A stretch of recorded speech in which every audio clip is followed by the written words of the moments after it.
सुना है जंगलों का भी कोई दस्तूर होता है। सुना है जंगलों का भी कोई दस्तूर होता है।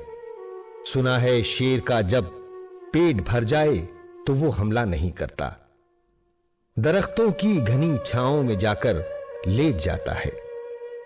हवा के तेज झोंके जब दरख्तों को हिलाते हैं तो मैना अपने बच्चे छोड़कर कव्वे के अंडों को परों से थाम लेती है।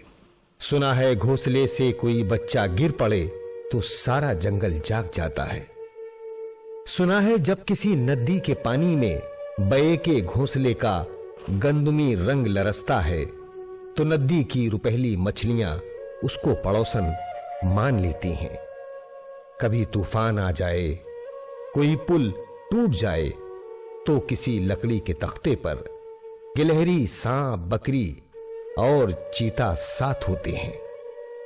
सुना है जंगलों का भी कोई दस्तूर होता है। खुदावंदा, जलीलो मोतबर, दानाओ बीना, मुंसिफो अकबर, मेरे इस शहर में अब जंगलों ही का कोई कानून नाफिज कर। मेरे इस शहर में अब जंगलों ही का कोई कानून नाफिज कर।